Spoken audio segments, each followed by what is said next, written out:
Hey everyone, welcome back to another dividend investing video. Today we're going to take a look at our Dividend Growth Income Portfolio and how things have come along for the month of November 2022. I'm going to show all the purchases I made, a little bit of dividend income received, and get a look at what to expect for the month ahead as we wrap up the year 2022.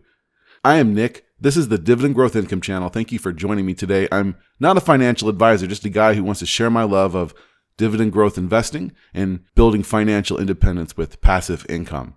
So glad to be back with another video. I've not been able to get content out at the rate I want in November between my 9 to 5 and being a single father. But I did continue to make consistent contributions to our public dividend growth income portfolio with regular purchases every Wednesday. The key here is consistency. I'm buying on Wednesdays regardless of the market performance. It takes the emotion out of purchases when we have things left on a schedule, If you saw our October video I mentioned before, I wanted to add 3 or 4 more higher yielding stocks to the mix. And then in a subsequent video, I gave you guys 10 different candidates I was choosing from. And today I'm going to show you the 4 stocks I've picked from that we have added to this portfolio. In the month of November, we also hit a milestone of 3,000 subscribers here on the channel. And I really appreciate all the support and wonderful comments we've received from our viewers. It's your support that allows me to continue making quality dividend investing content, and I thank you so very much. I'm going to have more time here in December and January to get more content out, and I'm very pumped for what 2023 holds for both this channel and the portfolio we're building here. So I'm building out a Google Sheets document for this portfolio, and I plan to make this available to you guys, our viewers here. I haven't had time to prepare things properly, but it's coming, so stick around if you're interested in that. Last month, we ended October with a $1,366 portfolio that generated about $38 of dividend income at a yield of 2.82%. During the month of November, I added $900 in cash contributions to the portfolio, and there were 5 Wednesdays of purchases made. Total contributions so far since we started this account in mid-September is at $2,200. So let's take a look at the main page I've made here, the dashboard. As of December 2nd, we're sitting at $2,408.05, and that's just over $200 from what we have invested, about 9% up. And we started the account in September, with October and November were both months of recovery in the markets. But we're buying every Wednesday, regardless of where things stand, right? I'm pleased to report that the purchases made this month of November did get me to that goal of bumping up over a 3% yield. Our forward annual income is now at $72.47. That's an increase of $33.91. I'm pretty happy with that. And this has us at 72% of the way of our first goal of hitting $100 in forward annual income. And I will show you how this breaks down here really soon. So here are the purchases I made for the month. Here in my Fidelity account, you can see the first $200 on November 2nd, I purchased ETFs, $80 each of SCHD and VYM, and then $40 worth of VOO, the S&P 500 index. On November 9th, I took another $200 and I added $20 each to 10 of my dividend growth stocks, which were the ones weighted lowest at the time. This was Medtronic, Agri Realty, Automatic Data Processing, Best Buy, Comcast, Home Depot, NextEra Energy, Procter & Gamble, United Healthcare, and Waste Management. On November 16th, I took another $200 and I added 20 each to the other 10 dividend growth stocks in the portfolio that I didn't purchase on the 9th.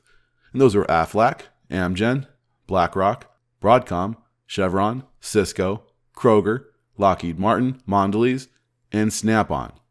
So at this point, I had put out a video on 10 high yield stocks I was considering adding to this mix to bring some balance into the equation and safely bump up this yield just a little bit. I ended up going with AT&T, Kinder Morgan, Main Street Capital, and Walgreens Boots Alliance. On November 23rd, I added $50 to each of those. And then on November 30th, I added another $100 to the portfolio and put 20 into each of those 4, and then an additional 20 into the S&P 500 Index VOO. Let's look at dividends we received and reinvested. Not much to report this month. November is a slow month and the portfolio is still quite new. We received 18 cents from Agri Realty, the monthly dividend REIT, and we received 34 cents from Procter & Gamble, ticker PG. Both of these small dividends did reinvest. And let's look at our forward income, what we can expect going forward. December is going to be our first month of getting some real dividend income in the portfolio. Granted, it's still in small amounts, but the dividends are starting to come in and the snowball is beginning to roll. Notice that we did beef up our months of February, May, August, November with this month's new additions, and it's good to add some more balance. The heaviest is always going to be the March, June, September, December months, as the largest holdings are the ETFs of SCHD and VYM. As far as next December, I'm not sure if we'll hit this $10 mark. It'll probably come pretty close, but some of this income was likely added before ex-dividend dates. It's going to be by far our biggest month so far.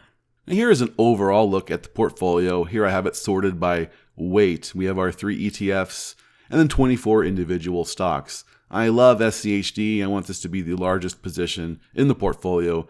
And I have a video coming out in the next couple weeks on some additional plans I have for this ETF in another account and how I'm going to do more of my investing on like autopilot, trying to automate things as much as possible. And SCHD is really the perfect dollar cost averaging candidate.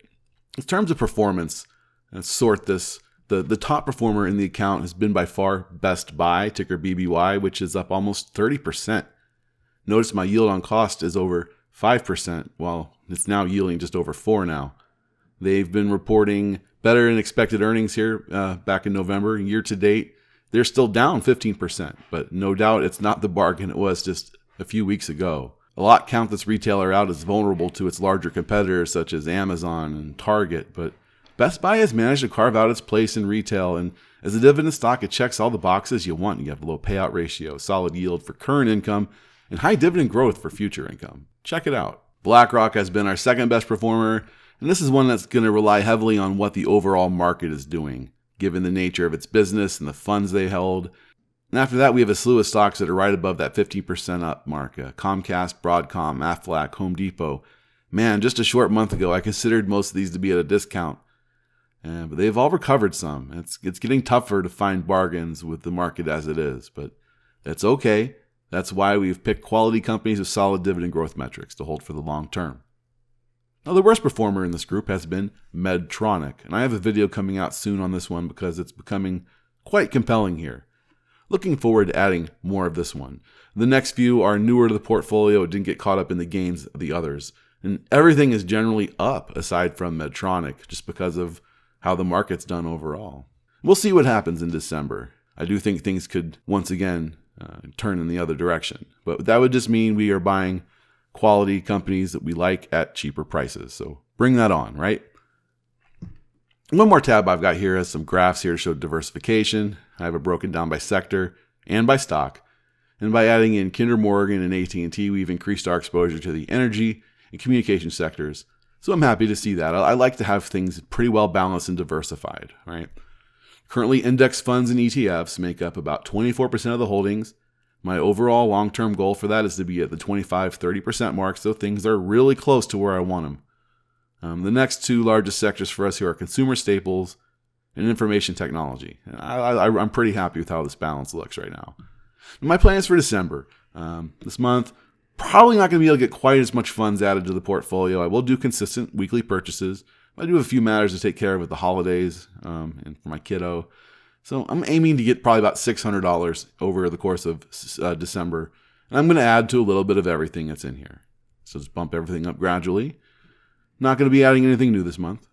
This should get us close to that first $100 a month goal in forward income. We may hit that maybe in the first week of January, though, too. So there's more to come soon, guys. Thank you so much. I'm sorry for not getting out content in the last couple of weeks, man. I've been so busy with life and single dad struggles and all that, and so I'm just trying to, do what I got to do. I'll have some time this month to pump out some more good content. I thank you all so much. I'm really looking forward to what's in store for 2023. Do subscribe and stay in the loop. There is more coming. Please leave a comment. Let me know what were you buying in November. And until next time, guys, keep investing.